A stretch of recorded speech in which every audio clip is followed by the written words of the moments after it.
Hello there. The Skittermanders help me take over Starfinder Wednesday today and to remotely bring in our Canadian cohort, Thurston, to discuss Starfinder Society. My name is Tanya Wooldridge. I am the Organized Play Manager here at Paizo. And from the north? Oh, hi. I'm Thurston Hillman from the north. From the north? I am the Starfinder Society developer for Paizo, and I like apples. Do you like apples? Apples are pretty cool. Orange fan, sorry. That's fair. That's fair. Yeah, I need my oranges. So we got lots of things going on today. Some really nifty news and some hopefully neat things for you to find out. Without further ado, let's get in there. So before we get into like specific topics, I think we have something we wanna show people, don't we? Yeah, I think so. Something from So the vault. so how about some art? How about we start with some art? And Sounds good. let's see here. There we Because go. this is something we've just recently got in, haven't we? We asked for it a while ago. It just took We a little did. while to get here from the vast. From the Scoured Stars, I believe. Mm-hmm. This is So the infamous Battle of the Scoured Stars. Some Jinsel ships, and I think is that our Drake and our Gorgon in there?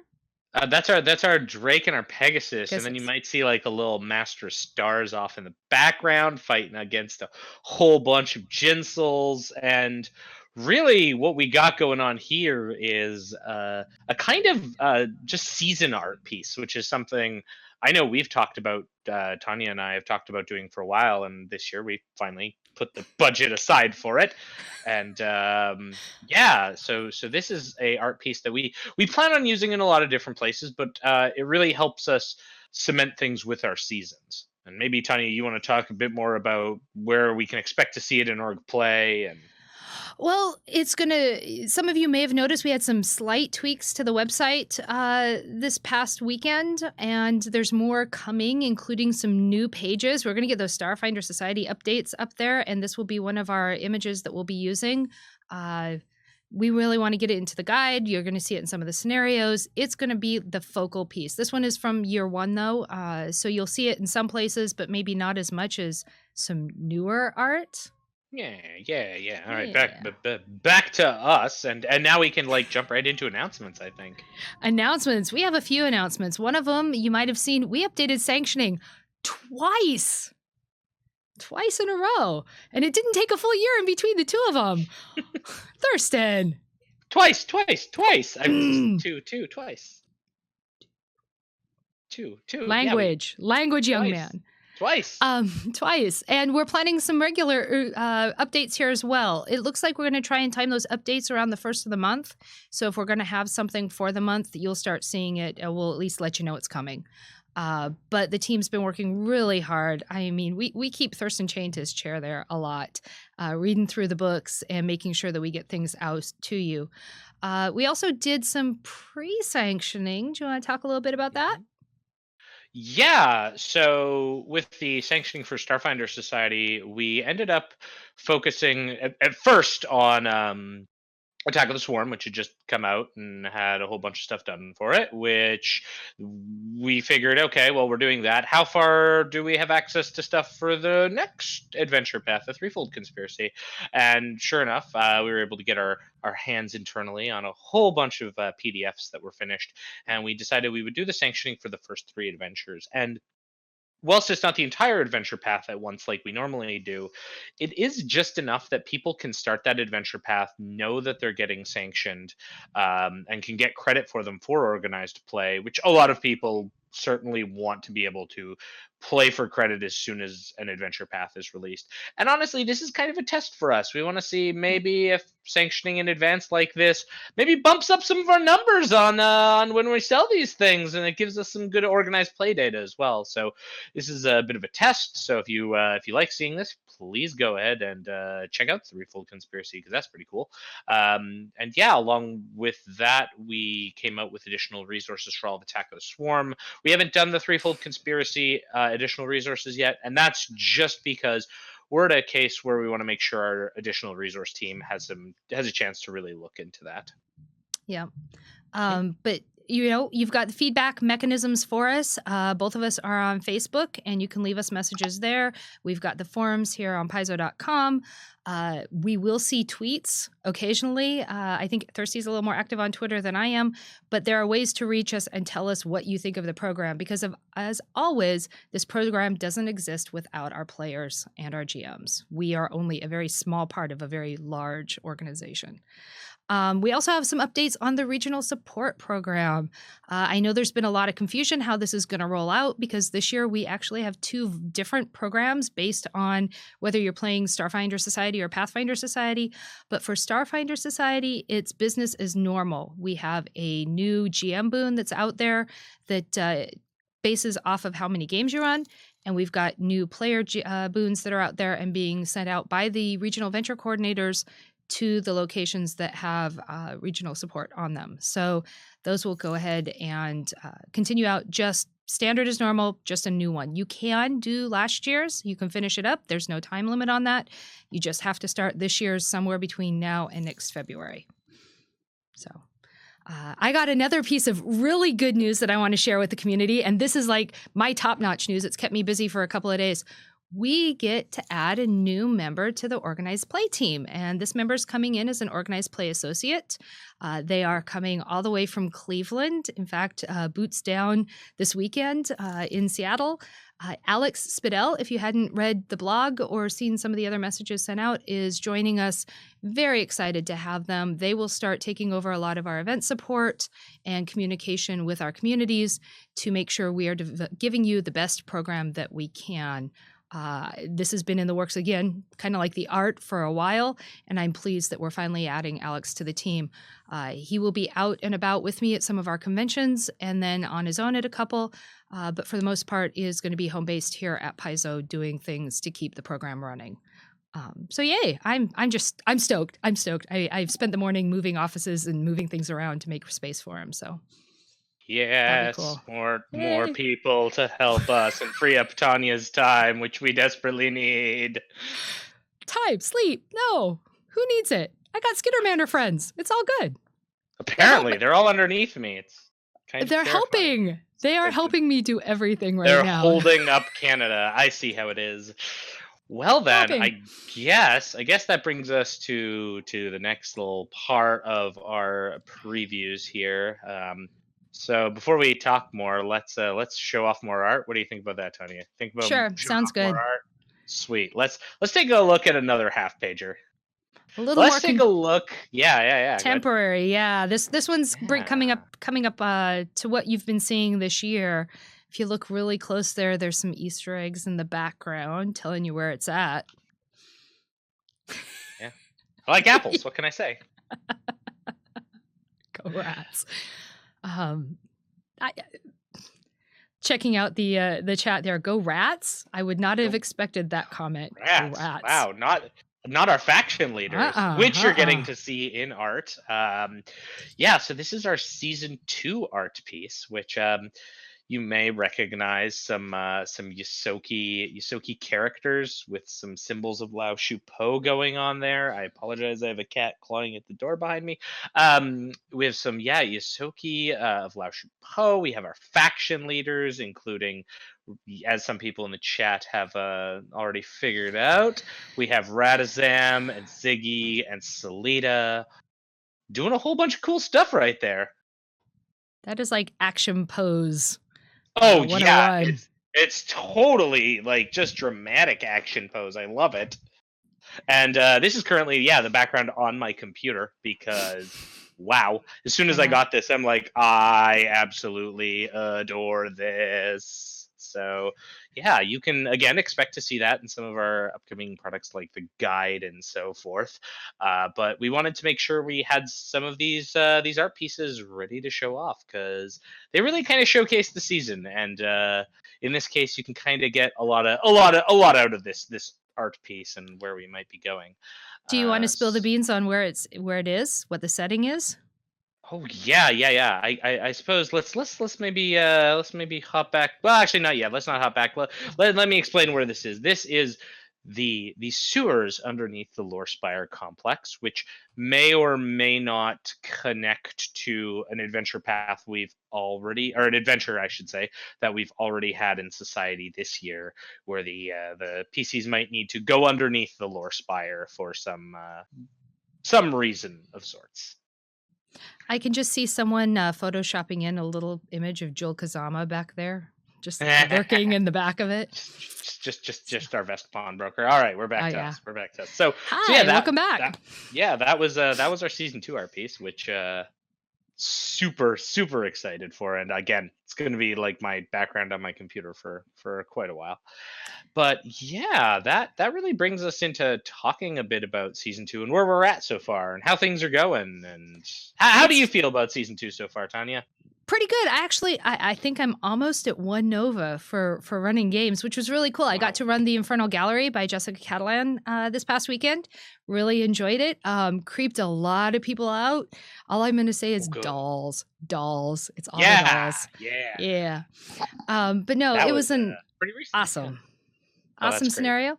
But also it's been a busy year in that we're doing some society breaking things in our first secret election. And that kind of took up the whole 2-month, 3-month cycle of us in this fall, keeping busy watching Yeah. that one. Yeah, So early on we kind of jumped ahead and did a bit of an election, and we've talked about that before, so I yep. don't want to go too much on that. We've had streams about the election for the new first seeker, but I think the cool thing to take away is that like we're really in a living campaign here. Yeah. And so from that we're kind of coming into the sort of final months of our second season. And I think it's fair to say we hit one of the goals we wanted to with season 2, which is I don't think there's a lot of people out there who really like one particular NPC this season. I just want to say But cute and one fluffy. particular NPC. Um, I think that we've got some people who might have strong opinions on a certain Yosoki, and we'll be getting a bit more payment, payback. I'm not sure what it'll be yet out of that storyline as we move forward, but I guess now is a good time for us to sort of talk about the what's coming up for season 2 and sort of how we're ending things with season 2. Oh, great Um, developer. Why don't you take it away and give us that? Yeah, yeah. Oh, great developer. Oh, great Wow, wow. developer. Mm. Ooh. Well, Don't expect it on your title. I'm not adding it to the title. that's fair. I'm gonna jump ahead to some scenarios that we do not yet have on the Paizo.com webpage. Some things that are gonna lead us right into let's say some future seasons. So let's jump to our April scenarios, 2-21 Illegal Goods, which is written by Joseph Blomquist and ties into the Attack of the Swarm adventure path in a very interesting way, and is a kind of low level adventure that takes place on Absalom Station and involves the Swarm. I don't want to give away much more than that, but I mean, when you combine things like low level, Absalom Station, the Swarm, you probably can guess there's some pretty big tropey sci-fi things that can happen there.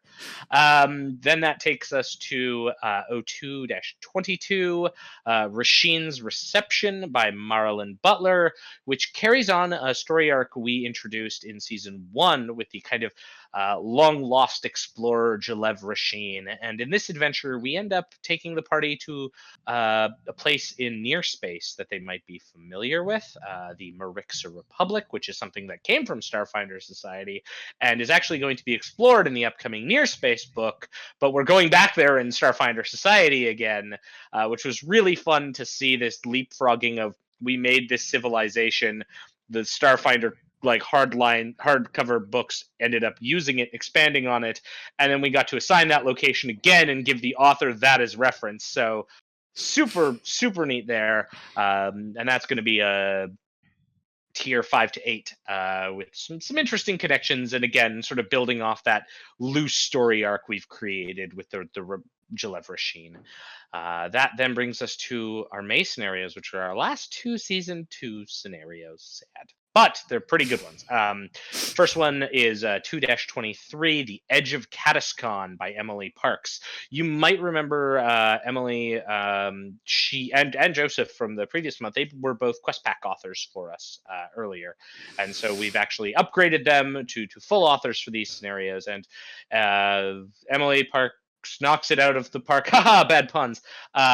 With The Edge of Catascon, which takes us back to the planet of Triaxis and a certain lodge that we explored there in season 1, and really goes into a very interesting sort of Starfindery archaeological tone of, we're going to take a whole bunch of Starfinders and send them to explore this sort of ruined city on Triaxis. So that's going to be one of our May releases. The other May release, 2-24, by the esteemed Miko Kallio, who wrote last year's final scenario, and the special from the year before is entitled Cornered Rat. And I don't want to give away too much about Cornered Rat, except to say that it is a tier 9 to 12 scenario that takes us right to the extreme edge of season 3 or season 2. And should PCs plan on bringing apples? I think they might want to save their apples for our next announcement. What do we think? What do we think? I'm thinking. We did have a question, and I'm not sure if you know the answer. If I need to go digging into it, who is the illustrator on our year 2 piece? I believe it is William Martin, but I could be absolutely mistaken. So I can pull this up. Please give me a moment as I do that. There we go. But we can keep talking, because you have to talk about one other announcement we have that is related to just the organized play program. Tanya? It is. We have always recognized our GMs for the time and the effort that they put in. When we did Starfinder Society, we said they were going to be novas because it was star kind of futurist type. We finally got them fixed on the website, so now you can actually see your novas. It was harder than it should have been, but we've managed to do it. But now we've got some GMs that are approaching their 5th nova, and we changed a few things up. Instead of it being 150 games, 50 different scenarios you have to run, 10 of them have to be special events of an interactive capability. So the big, huge convention events. We added one other requirement, and it was that they run 3 tables for venture captains or higher, and actually have their skills put against a rubric of best practices that we felt really made organized play be good. Were they prepared? Did they know the story? Could they keep the action moving? Were their players enjoying it? These are things that we all feel very passionately make for good tables and great experiences. And we kind of collated the information from them, and we announced beginning of February, 3 people had achieved their 5th nova. So in no particular order, we had Gary Norton, Natalie Kurtzner, and Glenn Parnell come up and earn their 5th nova. And we are working on getting those to display, because somehow in all of the website changes, how we calculate those is a little bit wonky. But we're hoping to get those up on those 3 individuals' profile pages here very shortly, so that they can do it. But from here on out, they can add the 5 Nova GM moniker to anything they care to put out and publish and announce, because they have earned it.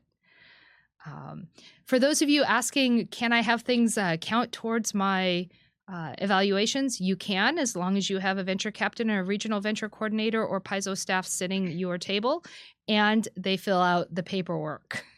And they can find the paperwork in the VO resources section. So if they don't know how to find that, they can ask one of their other venture officers, point them in the right direction. So no, I think that's really good news, because it really is. Our GMs keep everything going. We can't be everywhere. I would love to run games for every person in Starfinder Society. Not going to happen. I don't have that many hours in the day. So, a huge shout out on all of our GMs, especially our 5 Novas, but our 4 Novas, 3 Novas, 2 Novas, 1 Novas, and even the person who just GM'd their first game yesterday. Thank you very much for all the time, all the energy you spend in a hobby so that Thirsty and I can have jobs in it. It's Really true. appreciate it. Without you, there is no us. So. I just to step back, I did find that art. The artist for the season 1 piece was Mark Molnar, and the artist for the season 2 piece was Nathaniel James. So Very cool. getting those out there, and I grabbed it for some other art we may have. Which let me pull up my old notes on what we have to talk about, because I think after this we're gonna talk about something that we want to announce today. It's kind of our big announcement for today, really. Talking about season 3 of Starfinder Society. Season 3. Wow, really season 4, because it was like 2 years. No, year. Year 4, year 3. Old habits die hard with everyone, including us. Oh yes, it's true. But, and we don't have our half-page art for this one yet. We do have an idea. It's actually been filed and sitting with our art department, so we will have it in time for launch. But you don't get to see that today, unfortunately. You don't get to see our year symbol today because the year symbol's in the same boat, sitting with the art team waiting on things. But we've got a title. Yeah, well, we have a title. We have a title. So, Tanya, do you want to give the title? I don't know. I keep messing this one up in office. Do you have it this time? Do you need? I do. No, I've got it. This year is the year of Exploration's Edge. We kind of wanted something that was not quite the big battle of Scoured Stars, and it's not quite as focused, tied in as a Year of 1,000 Bytes. That was much more a social style. Thirsty's come up with a completely new feel for our year 3 that I'm really excited for him to talk about here in a minute. But I want to note that this year's name was remarkable in one type. Numerous ways. Normally when we sit down and we start talking about years and putting it all together, it's the entire team, the Pathfinder, Starfinder, we all get together and we start, well, what do we want to talk about? What is, as lead developer of that product, what do you want to focus on? And then we all get a chance to poke at it and prod at it and add things to it. And it's a lot of bubblegum sticking extra stuff onto the first framework that the developer shows up with. And then we get to a point where we're pretty confident on the storyline. We like where it's going. The developer goes, okay, I'm going to go flesh this out and come back with more. And then we all look at each other and go, oh, that means we're at titles, aren't we? So let's start brainstorming words that evoke the idea that we've just put on paper for the plot lines. And this can be 3 to 4 OP meetings worth of, well, what do you think? And I went to thesaurus.com and ran all this through. And we it put also, that site through its paces. We do. And then Thirsty puts Google through its paces because we put every title back in to make sure that it's not the title of a romance novel or anything else that we will be infringing on. We want it to stand alone and kind of be its own piece, and that when you search it, it's going to come to the top. This year, we didn't have all that. Thirsty just looked and he goes, Exploration's Edge. No, I will not take credit for that. That was Michael Sayer. Oh, it was. Michael Sayer threw that down on the table. We all looked and we're like, yeah, that's perfect. Sweet. Yep. Great. Yeah. We don't need to go back and put the websites through their paces. So, yeah, sorry. I thought that was you in there, but no, it was Michael. And thanks to him for that because it saved a lot of time. Oh, no. We are not calling this the year, the yeet. It is not yeet. It's not the year yeet. Nope. No, it's not. Nope. Denied, chat. We love you. But speaking of loving chat, so we do not have our season logo. We don't have a half pager. So instead, as Tanya and I want to bestow gifts upon the community, there's a certain piece of art that the community has been clamoring for a good Oh, I don't know. We're almost coming up on a year. It'll just be a few months before it's a year for this piece of art that It people are is. like, oh, why can't we get this piece of art? So I wanna maybe show something here Go real for it. quick. Just kind of. Oh, look at that starship! Look at that beautiful, beautiful Gorgon starship that everyone has been asking me for, like in every medium. This is, yeah, the third Starfinder Society starship, kind of mainline hull, which showed up in the guide update last year, the Gorgon. And Big Norse Wolf is quite correct. It is a gun with a duct tape engine, and in fact, several more guns stuck on top of it. Um, all I'm going to say is this is a piece of art that I think turned out really well. It still fits the style of starships that we have, while also being very distinct. This piece is also done by Mark Molnar, who did the season one half pager that we just showed. So yeah, we wanted to show this lovely piece of art off because it'll end up in the guide, and people can now, take this piece of art. Well, we'll make sure we get it out there for everyone, Yeah. so you can make your tokens out of it and whatnot, in order to, use it in Starship Combat. Because I know a lot of you like making those little tokens, and maybe we'll talk to some people internally and see about like pawn collections and stuff. But for now, Pawns. we really wanted to show this off, and here it is. This is the Gorgon.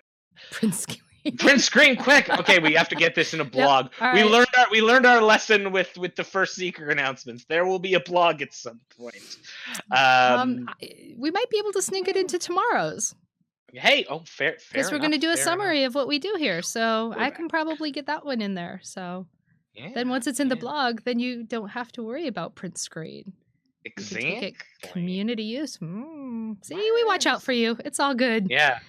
We have plans, and plans. So, Ooh. speaking of plans and plans, the year of Exploration's Edge. Let's Yep. start off right at the beginning. Part of the reason we wanted to show off that Gorgon piece of artwork is because that piece of artwork is now going to go in the guide. Oh no, not Captain Gorgon Sola. Oh chat, why must you hurt us like this?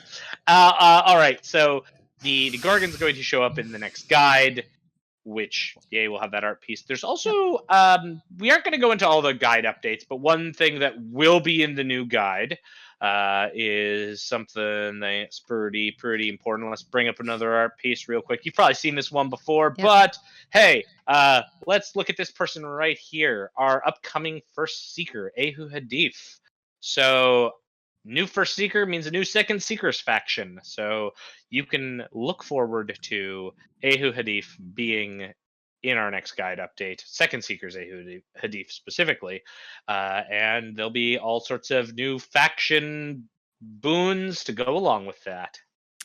We did have the question, and we might as well talk about it here a little bit because it spreads the word, and spreading the word is always great. Yep. Would there ever be another Second Seeker pin published in the pin collection? And talk to Campaign Coins, who does those pins for us, and they've decided to not update it every time we change the color. If they go into reprint, we might talk to them about reprinting a second batch, but at this point, the purple Second Seeker emblem will be the one that covers any Second Seeker, regardless of its parenthetical person that Second Seeker is attached to. So whether it's Roheus, it's Loazi El Sabo, it's Jadnura, it's now Ehu, it still counts. Yeah. All right. So looking at Ehu there, let's hop back to ourselves because the next announcement we got, because we're just pew pew pew at space, right? Yeah. We're pew pew pew with the announcements here. Let's talk about how we start the year of Exploration's Edge, and as we typically start most of our seasons, we start with a big dang interactive special At Origins. at Yeah. Origins. At Origins. Yeah. Big interactive special. Big interactive Huge. special. All right. So I'm very pleased to announce this. I'm apples out, people. All I'm going to say is that this was probably the most fun outline I've had the pleasure of writing in a long time. just because it puts together a whole lot of plot threads and really weaves together what all of our season 2 authors have done a great job of doing, which is kind of bring together this NPC, this particular NPC that maybe you have met, maybe you haven't met before, some kind of nefarious, Yosoki like individual who is nefarious, and maybe you really like her or maybe you don't. And well, it seems like there's a showdown that's a brewing. And well, seems like that showdown is going to take us right into our big interactive special 3-00, The Last Bite, which will be written by Jenny Jarzabski, who also wrote Pack World Warriors, wrote several things in season 1 as well. But as Jenny opened up the story of Datch and really brought her to life, we thought it was appropriate that Jenny would end that story. So yeah, The Last Bite. Now, one important thing to note about this special, and Tanya is going to talk a little bit about this change. 3-00 will be a tier 1-8 interactive. Yep. You wanna touch a little bit on that, Tanya? Yeah, we've struggled for years in trying to put together a interactive that goes from I barely just made this character. I have no chronicles. I have no resources. I've got, my 150 credits right out the gate, all the way up to secret content in the case of Pathfinder Society, or high level content in the case of Starfinder Society, and make it meaningful at every level. And that is a development challenge that I know you guys over on editorial side talk about I'm very happy when I can go, not mine. I'm going to go worry about the tables. Can you guys put this together? But we found last year at Origins that the demand for the high level tables wasn't there, not in Starfinder and not yet. People are still, it's a new enough system. It's new enough in its lifespan that we're not getting those people in at the conventions. Most of the conventions I go to that have run 200 just aren't floating anything higher than about 8th level. And so instead of trying to stretch our resources thin and make our words cover all of these different levels, and make it meaningful, we decided to compress it a little bit. We're trying a couple of different experiments with interactives over the 2 programs. And the experiment that's going into Starfinder is keeping it 1-8 and trying to deliver a better, more fulfilling, I don't want to say better, but more fulfilling experience at the interactive level. So Yeah, and to sort of jump on that, to give some like numerical background, I mean 200 was 90 something pages. So increasing our tier range for 300 would have been kind of in the obscene for what we would expect a GM to have to go through and for us to prep. And really just overall the story. The Year of 1,000 Bytes with 300, like the story is kind of compartmentalized in a bit of a like lower to mid range. It's not that big epic scoured stars. The Last Bite is like very much a personal thing for players. It's really a swan song for a lot of players who've been encountering Datch and as a player forming opinions, even if it's multiple characters who've interacted with this NPC.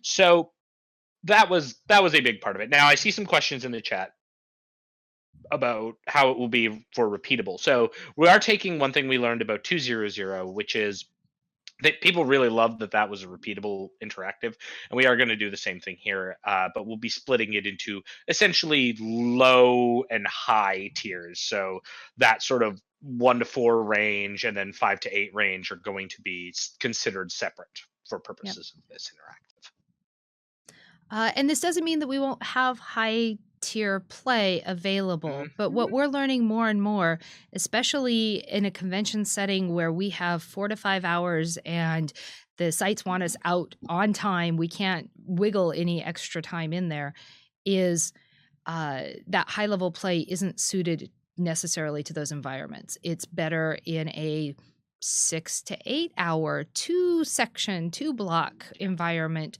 where you can start in the morning and go all till evening after dinner, take a nice, decent lunch break, and really get into it and enjoy it. So, we're not saying we're not producing high level content. It's just we're looking at where is the right place to put it in the organized play environment. So before we go a bit deeper into that, I think as we talk about 300 and our big interactive, that really brings us to convention season. Mhm. And with convention season, we've got Origins where this is going to launch, but for Origins and really all of our conventions, it's kind of a need for volunteers to help us out and GMs out there. Whoa, I paused at that exact moment. That was good. Um, Oh, so with that being said, Tanya, do you want to talk about like the upcoming conventions we have in volunteering?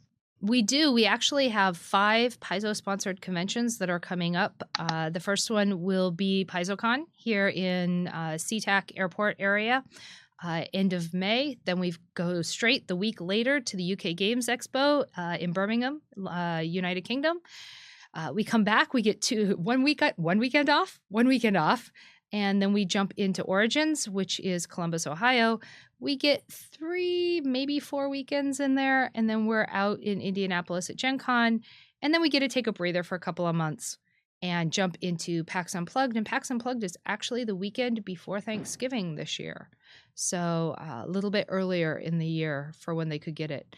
All of those need GMs. We still have spaces. We haven't opened up the request for UK Games Expo yet because we have GDPR compliance that we need to make sure that we're doing everything right before we actually ask for people's information over there. So that one's on a little bit of a hiccup. We still plan on asking for volunteers. So if you're interested, you know, don't fret. It's coming.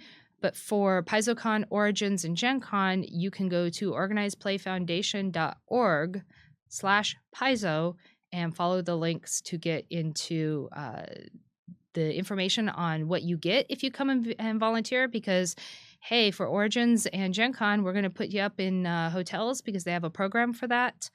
For UK Games Expo and PAX Unplugged, we do hotels. Paizo puts those ones up. For PaizoCon and all the major conventions, you can earn credit in our store, online store.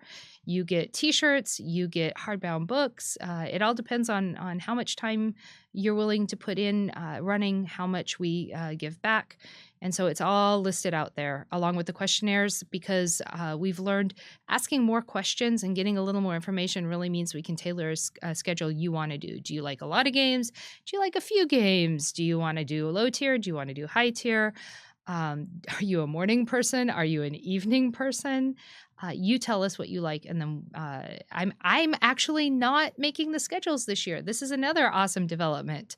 Bob Jonquette out of Illinois was the RVC Great Lakes for a while, and he's stepped back, but now he is our premier event coordinator. It is a volunteer leading the volunteers. Yep, Bob. So he is the one leading the organizing committees, and then each of these events has a group of 3 to 4 people that are putting everything together. They are the boots on the ground. They are the ones that at the show will be making sure things run smoothly. So it's a lot of work. It's a lot of stress. I'm thankful very much. David Peaver is leading the charge at PaizoCon, and Brent Bowser is leading the charge at Origins. Heather Vigil will take on Gen Con.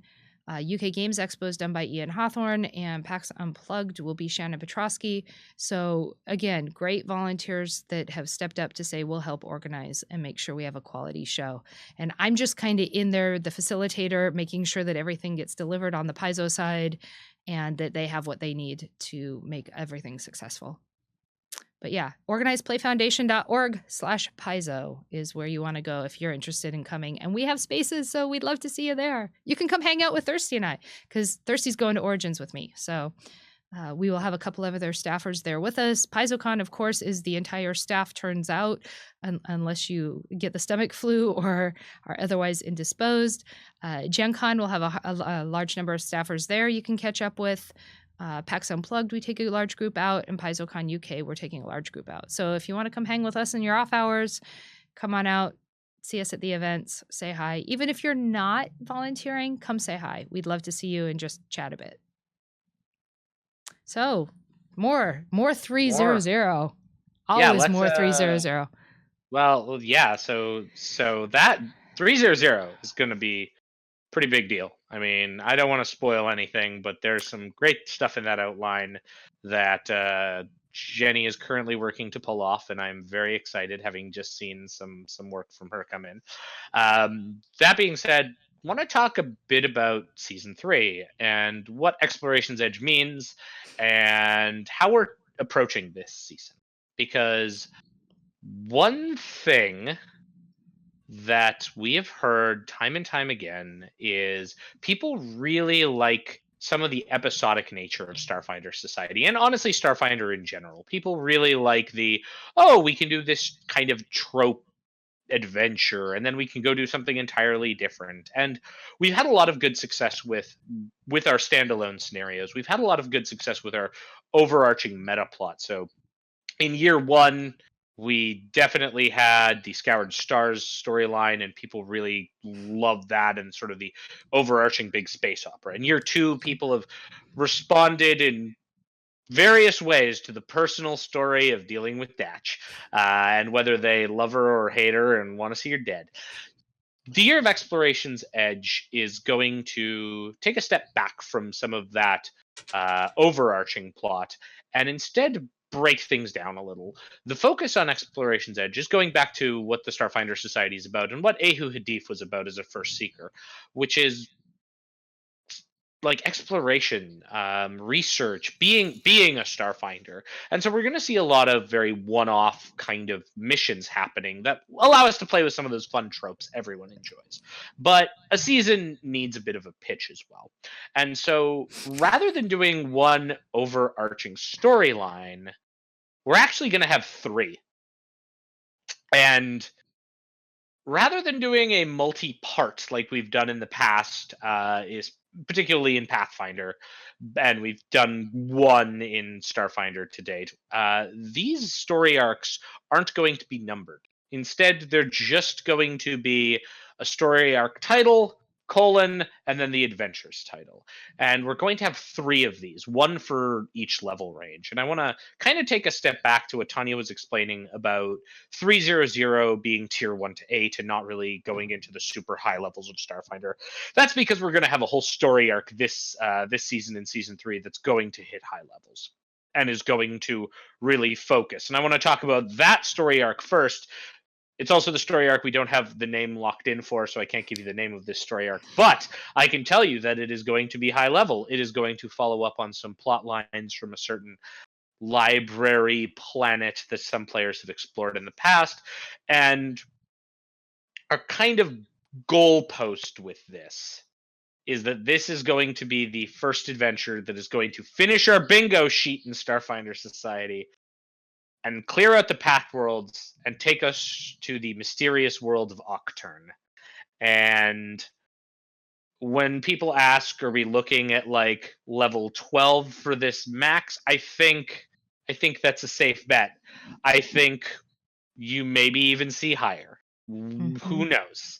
But right now we'll be leaving it at that. And we just wanted to announce that story arc specifically, even though it doesn't have a title yet, just so that you all know that yes, high level play has Yeah. not been forgotten, and it's something we really think we can do a good job on, and we'll be doing that. Now, that being said, as some people have maybe just said in the chat, high level content maybe isn't for everyone. So we have some other content going on.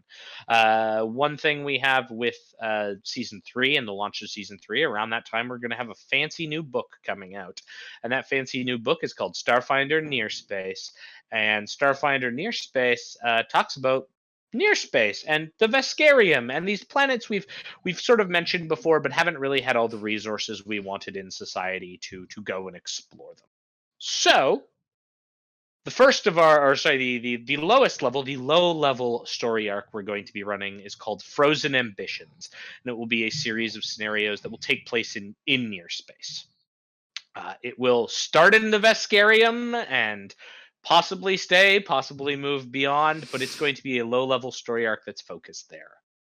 Then we are going to have a mid level story arc called The Vast Experiment, which oddly enough takes place in the vast, and brings in another thing that we're really excited to see coming out at Gen Con, which is going to be the Starship Operations Manual. And The Vast Experiment, the series is going to really delve into some of the Starship components, and not all of them will be Starship scenarios, but it's also going to do some things differently with starships for Starfinder Society. Particularly, one thing we've heard a lot of people wanting is the ability to further customize the starship. And so, the Vast Experiment is going to be a story arc that maybe looks at the Starfinder Society going out there and testing out some things to try and build a new starship, and working with some organizations to do that.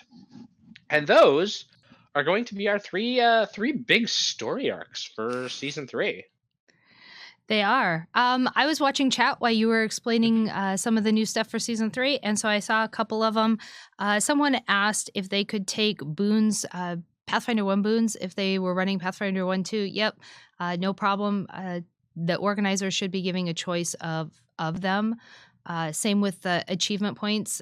Even if you're running P2 and earning achievement points, if you need a boon for a different thing because you're a Starfinder and a Pathfinder, go for it. To me, it's more important to recognize our GMs than it is to limit you to one thing here or one thing there.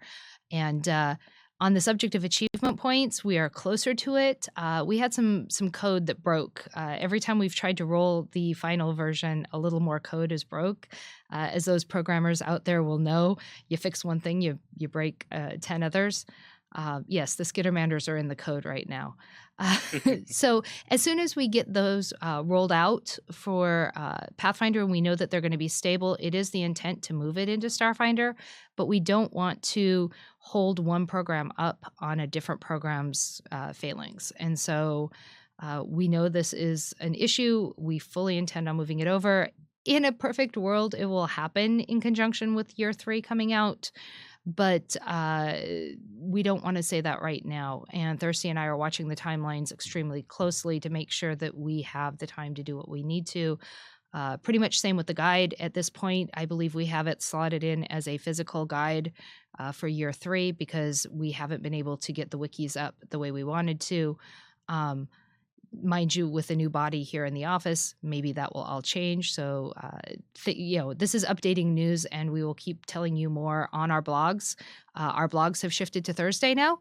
So, what used to be a Wednesday blog, it was just a little bit awkward. So, we're going to move on the Thursday slot. So, if you're looking for Starfinder news, Starfinder Society news, Pathfinder Society news, check out on Thursdays. And someone asked if Alex was going to be at Origins. We haven't 100% locked in which staff are going to be there outside Thirsty and I. So is possibility, but we don't know yet. And those are some ops questions that are for people a little bit higher in the company than me. So I will leave them to make those decisions, and then we will let you know. Again, as soon as we know who's going anywhere, we put it in the first of the month blog. We actually put all of our staff travel that we know in there right now. And so, take a little bit there. The answer is this weekend, and he will be in the office on Monday. So, if you want to send big welcomes to him on the forums on Monday, that is his first official day as a Paizo employee, and the day he'll be in office and be able to see things. We have a few more minutes left, and I don't think we want to jump into the last. Well, there's one other thing I wanted to really quickly touch on. Okay. So we've talked about 300. We've talked about what the Year of Exploration's Edge is really going to be about in broad terms.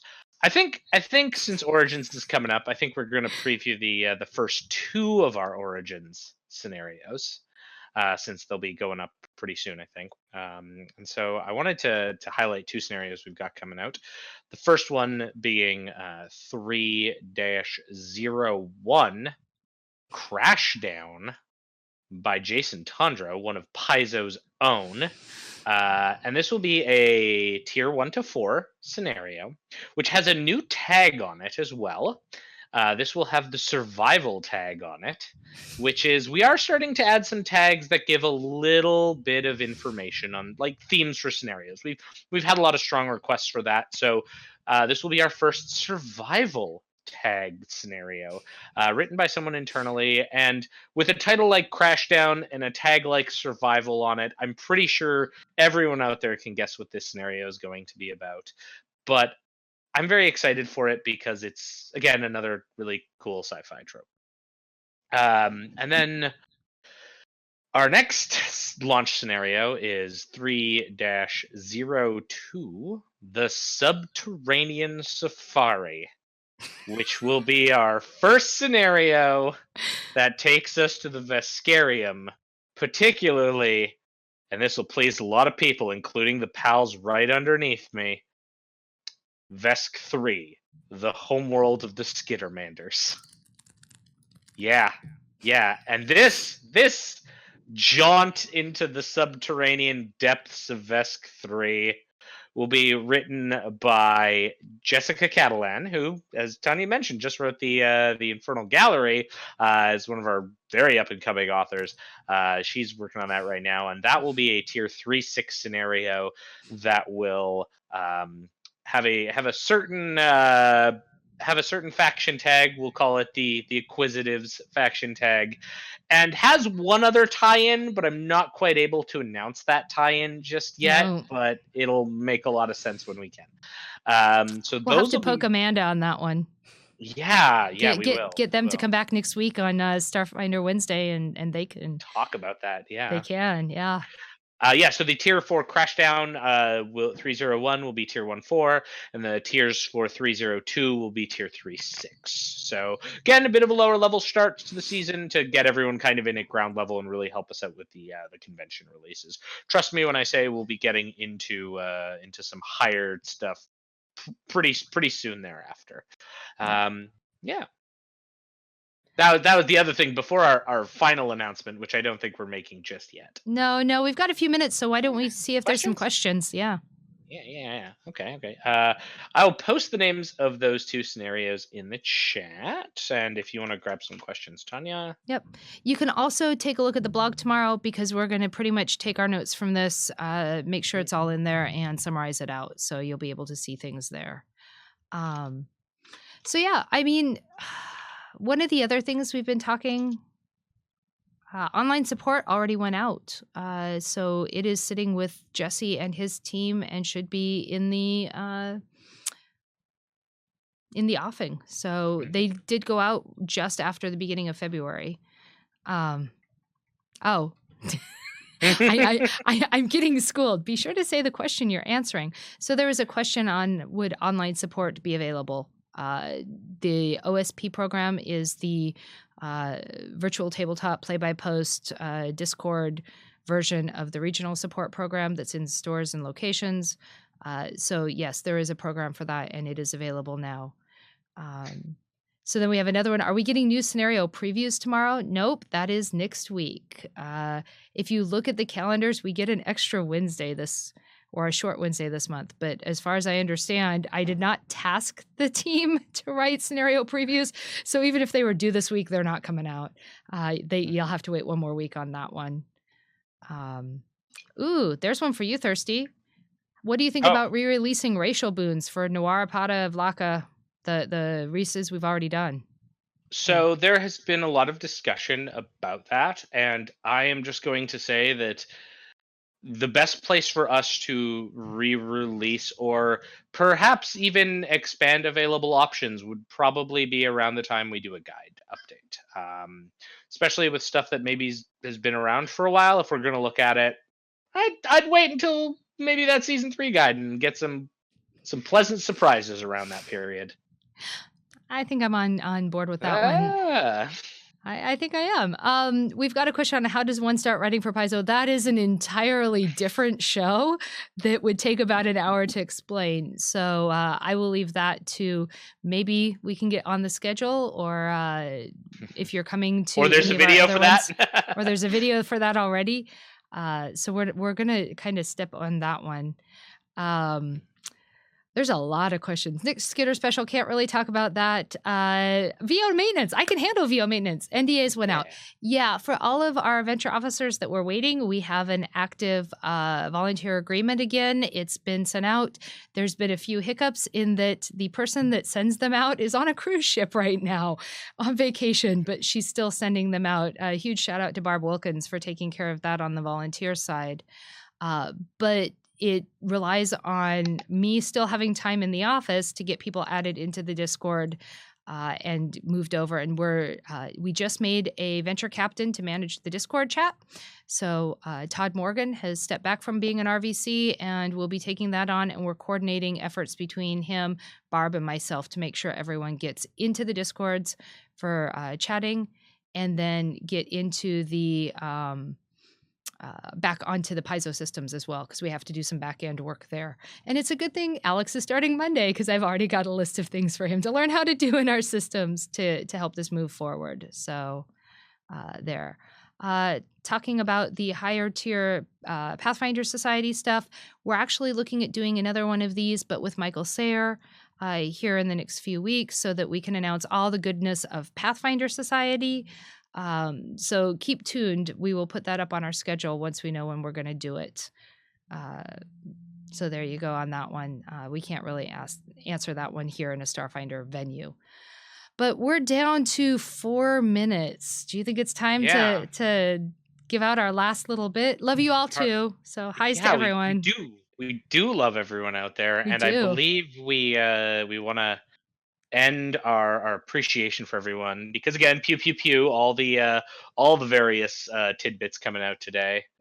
So yeah, do you wanna give the background, and I can fill in the lore on this little gem? Let's see how this one goes. Couple of years ago, when we started Starfinder Society, and Thurston started traveling to conventions, we had a dilemma, because for Pathfinder Society, John, Linda, and I could all run retired scenarios, and they were big draws, and people liked to do them because they were rare, and it really was something special that we could take out and doing things. But that kind of left us in a dilemma. We've never retired a Starfinder scenario. So what gives Thirsty at conventions? And he came up with this really great adventure, and we gave it a number, because everything has to have a number in the office. So it became 198, and it was titled Into Perplexity. And he started running it. But Thirsty, I ran it for you. You did. You ran it for me. You ran it at conventions you went to. It was kind of your only thing you were running for a while, because it was in demand. But Thirsty, being one human, could only get so far. And it's a fantastic story. And it's got everyone that plays it kind of comes out with a herb moment. And we kind of wanted to find a way to get that into other people's hands, because even if we took it from Thirsty and put it in with Linda and I, James and Michael now, it's still, there's only 5 of us, and we can only get to so many shows.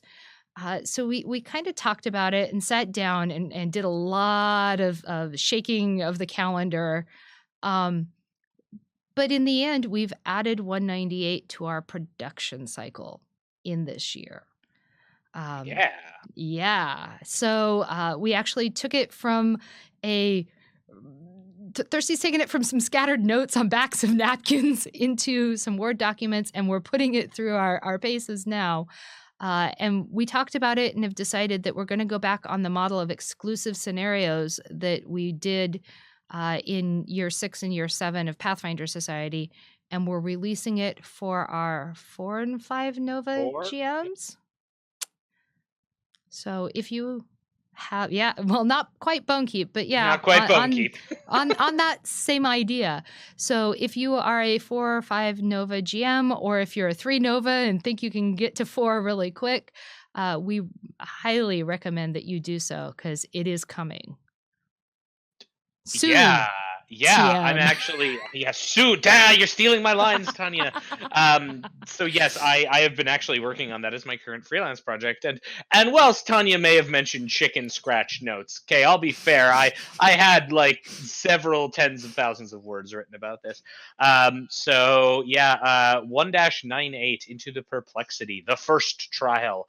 The perplexity is kind of this mega dungeon that I seeded into the campaign in the absolute like earliest days. Before there was anything even published about Starfinder, we had blogs talking about the Lore Spire complex, and the perplexity was one of those things that was mentioned there that I had hashtag the vision for.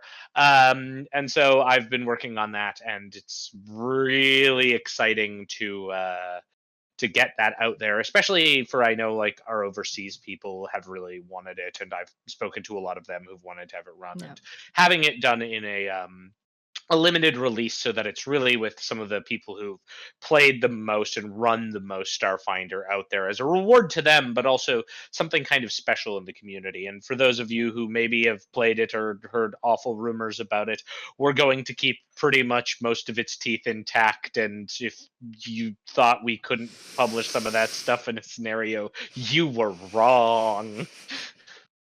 So yeah, we aren't gonna give you a time frame on that, but hashtag soon, and something to look forward to. It does come with the caveat though that you cannot hashtag monster any of us after you read it, play it, and experience it. Because Oh yeah, yeah, yeah. yeah. Any complaints about it will just Mhm. go into my bucket of tears I keep over there. Yep.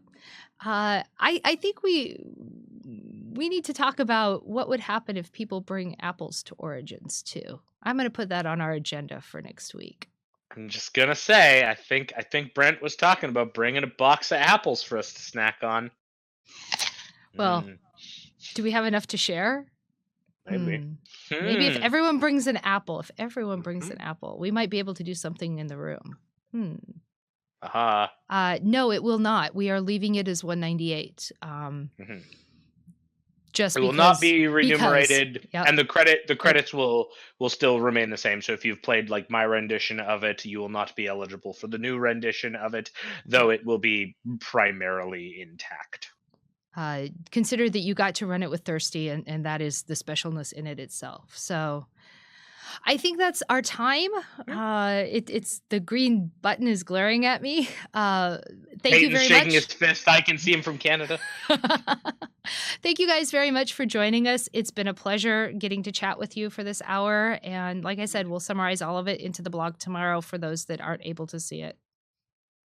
So from me here at Paizo, thank you very much. And for me here in Canada, thank you very much. And well, I guess Canada Paizo. I don't know. Hi Canada Paizo. everyone. Paizo North. Paizo We'll, North. we'll see you later.